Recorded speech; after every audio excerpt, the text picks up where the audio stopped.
Coucou les proches, salut tout le monde, j'espère que vous allez bien. Moi ça va très très bien. Dans l'épisode d'avant, je vous parlais de l'île de Koh Rong. Donc, chose incroyable. Je suis repartie de là-bas malheureusement avec un speedboat. Donc c'est les bateaux qui vont assez vite.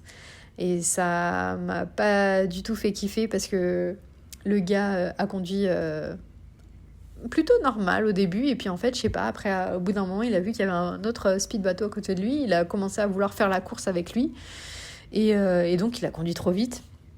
C'était limite dangereux, je trouve, et du coup j'ai pas du tout apprécié. Je crois que j'ai insulté de tous les noms dans ma tête en disant putain, mais si t'as envie de prendre des risques ou quoi, fais-le, mais tout seul, gars, quoi, pas avec des passagers. Et pareil, à un moment on se prenait des vagues de fous, il y en a qui ont été trempés à l'arrière du bateau, ou pareil je me disais à un moment mais c'est pas possible, on va se retourner, ça se trouve, quoi. Donc vraiment, non, dangereux, je recommande pas. Et donc si je dois retourner sur cette île, j'essaierai de trouver des bateaux lents, comme j'avais pu avoir à l'aller, ou même des bateaux marchandises qui servent à livrer les restaurants sur l'île pour tout ce qu'ils ont commandé, et du coup qui proposent aussi de faire le voyage avec eux pour une petite somme, comparé à ces compagnies là, speedboat et tout, où au final ils conduisent comme des tarés. Moi je suis pas fan.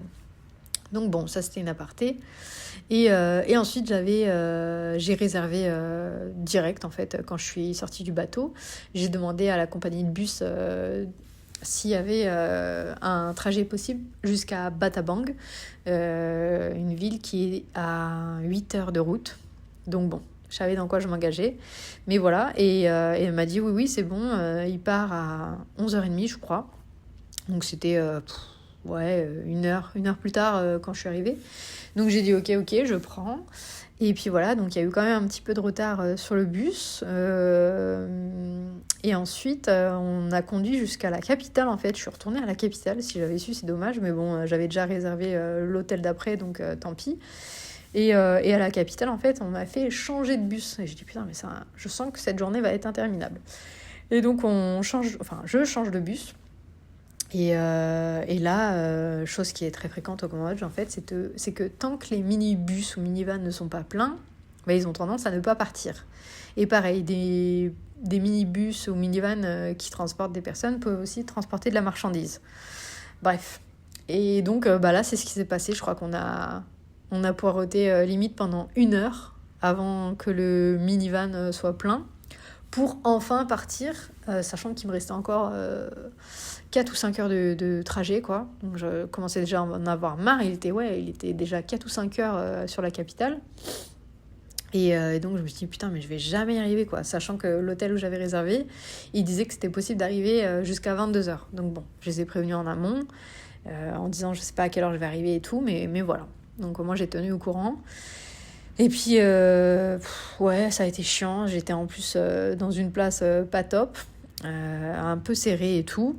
Et puis on a mis 100 ans, quoi. Parce que, en fait, au Cambodge, tu t'arrêtes, souvent, mais pour rien. C'est-à-dire, l'autre, il avait besoin d'acheter un truc à carte SIM. L'autre avait besoin d'acheter des fruits. Après, on s'est arrêté pour faire une pause manger. J'ai dit non mais sans déconner. Et du coup au bout d'un moment j'ai demandé au chauffeur, j'ai dit à quelle heure on arrive à la ville, quoi. Il me dit oui, d'ici 2 heures. J'ai dit ouais, 2 heures, 2 heures mais on sait pas, quoi. Donc bon, voilà, on est enfin arrivé. Et heureusement, moi je check toujours quand on arrive un petit peu vers la ville, voir où est mon hôtel. Je mets le GPS en ligne et comme ça je vois si je suis loin ou pas en voiture. Et puis en fait quand j'ai vu qu'on n'était pas trop loin et tout, je lui dis ouais, est-ce que je peux m'arrêter là? Et comme ça, hop, il me lâche et je termine à pied, quoi. Parce que je sais jamais où est-ce que va aller le bus, et ça se trouve, il va aller à Perpète, et je serai obligée de recommander un tuk-tuk ou quoi après pour aller à mon hôtel, donc ça sert à rien. Donc voilà, j'ai fait comme ça. Et puis, j'ai pas vu grand-chose de la ville, vu qu'il faisait nuit.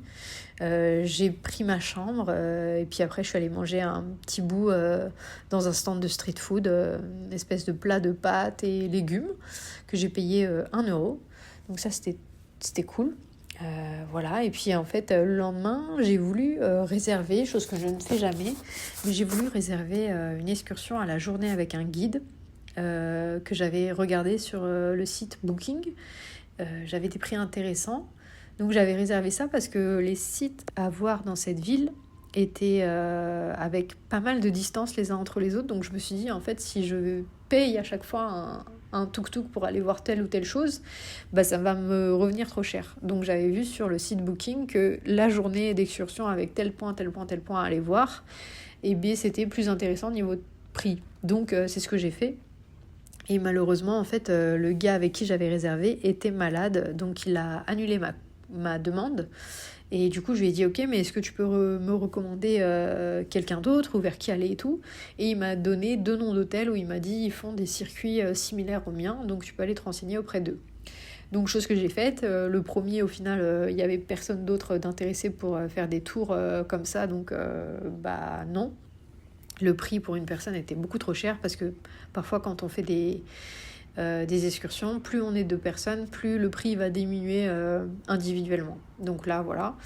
Et au final, le deuxième hôtel, c'était même plus intéressant parce qu'il y avait plus de points à voir dans la journée organisée, mais le prix ne changeait pas, quel que soit le nombre de personnes. Il fallait minimum être 2. Et puis la gérante m'avait dit, pour l'instant, demain, vous êtes 2. Et je dis, bon, ok, vas-y, ça me va, je réserve. Et en fait, le lendemain, quand je suis arrivée, eh bien, on était 7. Donc, on était full. Mais en même temps, c'était pas très grave. C'était un guide qui parlait anglais, du coup, avec un tuk-tuk. Et voilà. Et en fait, il y avait plusieurs nationalités. Il y avait j'étais moi et une autre Française. Ensuite, il y avait un Péruvien. Il y avait une personne qui venait d'Ukraine. Une autre, c'était République tchèque. Et les autres, j'ai pas tout retenu. Mais voilà, franchement, c'était agréable de pouvoir avoir autant de nationalités dans une excursion. Et puis le guide était très sympa, était très joyeux. On a été visiter le marché, il nous avait montré voilà, ce qui se vendait, dont des araignées, que certains ont goûté. Des migales. Il y avait beaucoup de poissons, de petits anchois qu'il a fait goûter et tout. Moi, j'ai pas souhaité goûter tout ça. J'ai juste goûté quand ça a été du gâteau à la citrouille, cuit avec du lait de noix de coco et tout, et du sucre de palme. Enfin, franchement, c'était très très bon. Voilà, donc pareil, en fait on a goûté des spécialités qu'on n'aurait pas osé goûter si on avait été seul, je pense, qui sont souvent enveloppées dans des feuilles de banane et qui cuisent là-dedans. Donc franchement c'était très intéressant.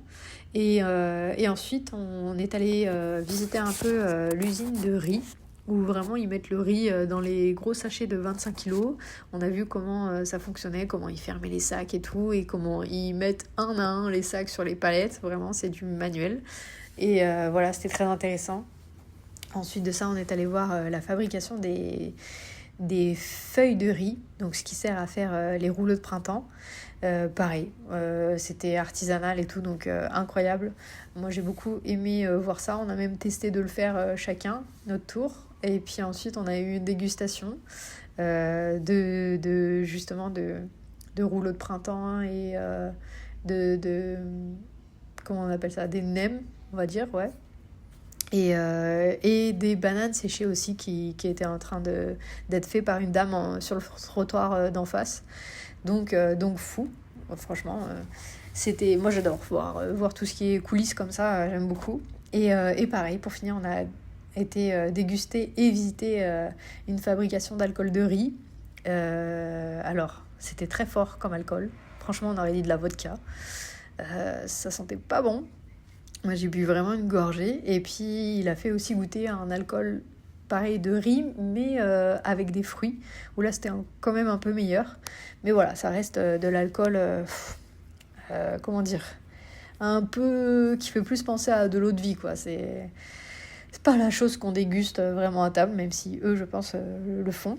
Mais voilà, et ensuite on est allé manger dans une petite cantine, une espèce de galette de riz, de farine de riz, avec du curcuma et des pousses de soja dedans, de la viande pour ceux qui en mangent. Et voilà, enfin franchement, c'était très très bon. On a aussi visité des temples, on a eu des explications, donc même si c'était en anglais que je comprenais pas tout, mais voilà, c'était intéressant. Et ensuite, on est allé visiter un temple, mais on a manqué de temps malheureusement sur la fin parce que le coucher de soleil en fait c'était pour aller voir un temple, dont aussi un endroit où sortent les chauves-souris à la tombée de la nuit. Il y a une masse de chauves-souris qui s'envolent et qui vont comme ça et qui commencent leur journée au coucher du soleil. Donc voilà, on a fait ça. On était un peu short en temps et c'est dommage parce que j'aurais bien aimé pouvoir visiter un peu plus longtemps ces endroits. Mais c'était quand même super sympa. Et avant ça, on s'était arrêté en plus sur le trottoir aussi parce que le guide avait proposé à ceux qui le voulaient de goûter du rat. Oui, donc du rat fait au barbecue, normal. Donc voilà, tout le monde a goûté, sauf moi. Et ils ont dit que ça ressemblait du poulet.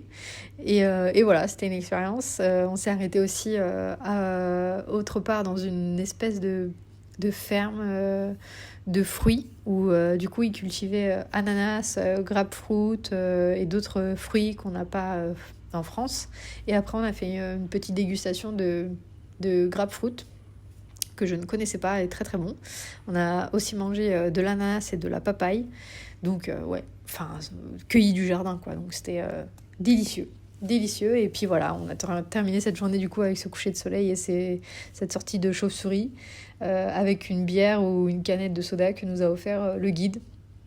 Et voilà, après il nous a ramenés à l'hôtel et c'était incroyable. Franchement, c'était une journée très très intéressante. Moi j'ai adoré. Et puis de pouvoir faire des choses un petit peu hors sentier battu comme ça. Et j'y pense aussi, pareil, quand on était en train de visiter la ferme de fruits, il a ramené des espèces de feuilles dans sa main où en fait il y avait des fourmis dedans, des grosses fourmis. Et en fait, eux les mangent là-bas. Donc il en mangeait et puis il faisait goûter aussi à ceux qui voulaient alors qu'elles sont en train de grouiller et elles sont vivantes quoi. Mais voilà, ça fait partie des choses qui se font là-bas et qu'il a partagé et voilà, pas de jugement là-dessus. Et puis j'ai apprécié de découvrir tout ça. Et franchement, moi qui ne suis pas chaud habituellement pour aller vers des guides ou des trucs comme ça organisés, là franchement je regrette pas. Ça m'a permis de voir des choses que je n'aurais pas vues seule ou même avoir des explications même si je ne comprends pas toujours tout. Donc non, franchement c'était intéressant et je regrette pas. Voilà, donc ensuite après cette ville Battambang, j'ai pris un jour un peu off. Je me suis détendue, je suis restée à l'hôtel, j'ai profité de la Wi-Fi, j'ai regardé un film. Donc ça m'allait très bien. Et puis le lendemain, j'ai pris un bus pour aller à Siem Reap. Et j'ai découvert, pareil, cette ville incroyable, qui était très très sympa, beaucoup plus touristique aussi. Mais c'est là-bas qu'il y a les temples d'Angkor. Et là, peut-être que je vais en choquer certains. Mais je n'ai pas souhaité visiter les temples d'Angkor. Je ne saurais pas vraiment vous dire pourquoi, mais en gros, c'est un budget pour visiter ces temples. Il faut savoir que c'est une $30 le pass pour la journée. Et sinon, on peut avoir le pass sur 3 jours pour $67, il me semble. Même si vous pouvez le faire en plusieurs fois, c'est-à-dire vous pouvez visiter 2 jours, faire une journée pause et puis faire le 3e jour plus tard. Je crois que ça c'est valable 1 semaine en tout. Mais pour s'y rendre, il faut quand même avoir un guide en tuk-tuk parce qu'on peut y accéder que en tuk-tuk ou en vélo. Techniquement, les scooters ne sont pas acceptés là-bas, même si je pense qu'ils ferment un peu les yeux là-dessus. Mais voilà, et du coup, il faut avoir un guide et payer aussi en plus ce guide. Mais je sais pas, après, voilà, c'est personnel, hein, mais je suis pas réellement attirée par tout ce qui est ruine. Et voilà, j'avais envie de mettre mon budget autre part. Et j'ai tendance à suivre mon intuition quand elle me dit de ne pas faire telle ou telle chose. Et voilà, jusqu'à maintenant, c'est mon fonctionnement et ça me convient bien. Donc c'était ma décision. Et puis, j'ai quand même profité de cette ville, c'était très sympa. Et puis ensuite, j'ai réservé un bus pour aller dans la ville que je souhaitais visiter après, qui est Kratie, et que je vous raconterai dans un prochain épisode, mais qui était tout aussi intéressante. Voilà, en attendant, je vous fais des bisous, prenez soin de vous, et à plus tard. Ciao!